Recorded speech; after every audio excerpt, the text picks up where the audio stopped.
ជាពាក្យមិនពីបាក់និយាយបងព្យាយាមប្រាប់តែស្រីគួរស្ដាប់ឲ្យចំគុំកាត់នៃ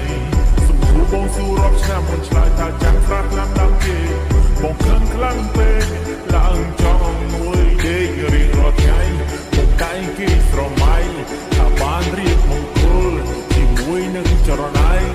ពេលវេលាដើរលឿនមកគ្រាន់តែចង់ដើរលឿនបងចង់ឃើញអូនស្លៀកពាក់រ៉ូកា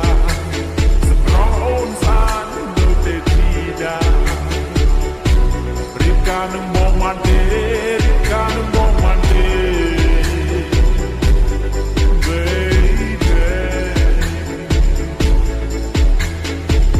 ស្រឡាញ់តែស្មោះជាពាក្យមិនពីបាក់និយាយ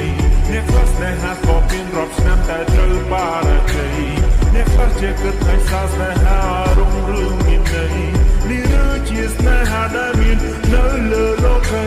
ប៉ុន្តែបងនឹងស្រី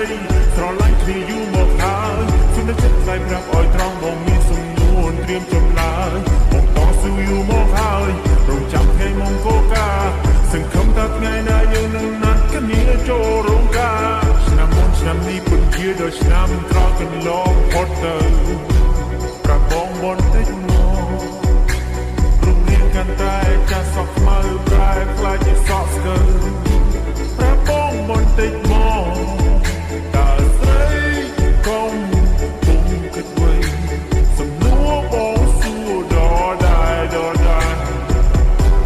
សង្ឃឹមថាមានស្នេហ៍ស្រីនឹងយល់ពីថាស្រឡាញ់ហើយស្មោះជាពាក្យមិនពីបាននិយាយអ្នកខ្លះស្នេហាធ្លាប់មានរាប់ឆ្នាំតែត្រូវបារជ័យទុកដល់តែបងរស់ពីសែនជូរ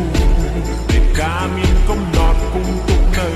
ពីថាស្រឡាញ់ហើយស្មោះជាពាក្យមិនពីបាននិយាយអ្នកខ្លះស្នេហាធ្លាប់មានរាប់ឆ្នាំតែត្រូវបារជ័យ